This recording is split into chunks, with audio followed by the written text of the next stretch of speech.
Well, welcome back to the Prospect Hut, and hopefully you like this video and hit that subscribe button. This is the channel for the Mets prospects, and I do daily videos going over the sort of the minor league action. And there was a lot of big performances on Thursday, and of course, please, hit the subscribe button and like this video, and leave comments in the comment section. Whenever you leave a comment, I read it and I try to get back to people if I can. This is from Mesmerize. They do a wonderful job. Headline: Brand Sproat extends. For me to say, scoreless streak with Syracuse. He's pitched really well. He's really starting to pick it up. The Mets need as much help with the pitching as they can now. And they're going to get help with Cody Senga hopefully pitching on Friday. And, of course, on Sunday, Shomanai is going to come in. I guess he's going to come in relief of Clay Holmes at some point. R.J. Gordon struck out 8 in his debut in Binghamton's victory. Brand Sproat threw 7 scoreless innings, but the bullpen faltered in Syracuse's 2-0 loss. Brooklyn came back for a 7-5 win in 10 innings, and the St. Lucie Mets picked up a 5-3 win. And Elian Pena went 1 for 3 with a stolen base on Thursday. Thursday. So the Syracuse Mets lost to the Lehigh Valley Iron Pigs. Great name. 2-0. Drew Gilbert went 0 for 3. I was hoping the Mets would have called him up. They called up Jarrett Young. I guess they kind of figured they'd call him up for 3 days. They might not feel that Gilbert's ready. Luke Ritter went 0 for 2. Francisco Alvarez went 0 for 4. He had a home run on Friday night again. Syracuse had 5 base runners on Thursday and 0 extra base hits. On the mound, Brandon Sproat went 7 innings, gave it 3 hits, 1 walk, 4 strikeouts. 87 of his 62 pitches, or 62 of his 87 pitches were for strikes. That's pretty good ratio. Right-handed pitcher Dylan Ross pitched an inning, gave a hit, a strikeout. Sproat had his longest outing of the season, firing 7 strong innings and allowing only 4 base runners, one of them coming via the walk. He has now thrown 18 innings over his last 3 outings, all of which have been caught by Alvarez without giving up a run. Wow. Ross fired a scoreless inning, dropping his ERA to 1.23 with Syracuse. The Binghamton Roman Ponies won 2-1 over the Altoona Curve. Carson Bench went 0 for 3. And of course, I would mention he's the Mets' #1 pick from last year. I will have draft coverage on Sunday. God willing, I can make it through. It's a long draft. It's going to be a 5-hour show. Hopefully I can get through it. 0 for 3. Not me 0 for 3. Carson Bench went 0 for 3 for a walk and a run scored. His OPS in AA is 956. Keep an eye on him for spring training next year. We're going to be talking a lot about him possibly being with the team next year. Shortstop Jet Williams went 0 for 3. Had a walk, 2 strikeouts. He had 2 home runs Friday night as I recorded this video. Led off the game and then a second home run later on. He's got 9 for the season. Nick Morabito went 1 for 3. Ryan Clifford went 0 for 4. Jacob Rima went 2 for 4. Matt O'Neill, the catcher, went 3 for 3. The Roman Ponies' top 4 hitters went a combined 1 for 13 with 7 strikeouts. Oh boy. R.J. Gordon pitched 7 innings, gave it 3 hits, 1 earned run, 1 walk, 8 strikeouts. He gave the home run. 55 of the 78 pitches were for strikes. So that's a pretty good ratio for 7 innings. 78 pitches. Wow. Gordon was electric in his AA debut, striking out 8 batters over 7 innings while throwing 78 pitches. Gordon will definitely be shooting up most Mets prospect lists with his performance this season, cementing himself within the top 10 pitchers in the system.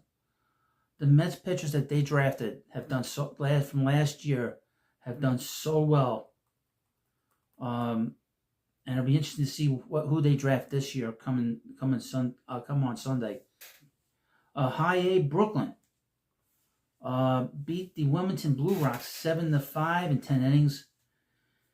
Eli Serrano went 0 for 4. Chris Sewell went 1 for 5. AJ Yoon went 1 for 5. His OPS is 791. Boston Barrow went 2 for 5. He struggles this year. Marco Vargas went 1 for 2. Ronald Hernandez had a big game, went 2 for 5. He had a walk-off, I guess, in this game. Home run, 3 RBIs. Joel Diaz pitched 4 innings, gave it 5 hits, 4 runs, 2 earned, 1 walk, 7 strikeouts. Dakota Hawkins went 4 1/3 innings, gave 6 struck out 6, had a good outing. The St. Lucie Mets defeated the Bradenton Marauders 5-3. DH Trey Schneider, he was drafted last year by the Mets, went 1 for 4. Shortstop Jeremy Rodriguez, they picked him up 2 years ago for Tommy Pham from the Diamondbacks, went 0 for 5. Willie Fannis went 1 for 3 for a home run, 3 RBIs, 1 walk, 1 run scored. Second baseman Nick Roselli went 0 for 2. Trace Wilhoit, I'm surprised he's still in St. Lucie, went 4 for 4. St. Lucie came alive in the 7th inning, scoring all 5 of its runs in the final 3 frames. Jonathan Enriquez has gone 6 for 8 in his last 2 games with 2 runs, 4 RBIs, and a stolen base. Wellington Aracena, he's a guy you got to keep an eye on. He's a younger pitcher that's going to be going through all these prospect lists very quickly. Pitched 4 innings, gave 2 hits, a walk, and 4 strikeouts. Leonel Avalos pitched an inning and a third, gave a run, 4 walks, and 2 strikeouts. In the Florida Complex League, the FCL Mets beat the FCL Cardinals 6-5. Brownie DeOlio went 2 for 4 with a run scored, an RBI. Center fielder Edwin Lantigua went 1 for 5 with a 3-run double to raise his OPS to 732. Right-handed pitcher Nicholas Carino struggled, allowing 2 earned runs in 2/3 of an inning with 2 walks and a strikeout. The DSL Mets, which is the Dominican Summer League Mets Blue, defeated the DSL Phillies White 6-5. DH Giovanni Rodriguez is hitting the cover off the ball, going 3 for 4 with 2 RBIs. After struggling in 2024, he has exploded in 25 with a slash line of 370, 525, 1047 to go alongside a 15-16 walk to strikeout ratio. He's a player to keep an eye on. The Mets signed him last year as part of the amateur signing period, and he was considered the best catcher internationally. So he's a young player. I believe he's on too many lists. You got to keep an eye on him. He's a big prospect. He might be the best catching prospect in the whole system. DSL Mets Orange lost to the DSL Giants Black 5-3. Elian Pena went 1 for 3 with a run scored and a stolen base, his 8th of the season. Adolfo Miranda went 2 for 3 with a triple-A stolen base and an RBI, his 19th of the season. So their players highlighted here.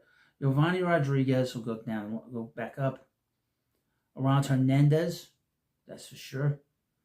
The guys at Double-A, Jet Williams, Carson Bench. Carson Bench went to Oklahoma. Of course, he went to Oklahoma.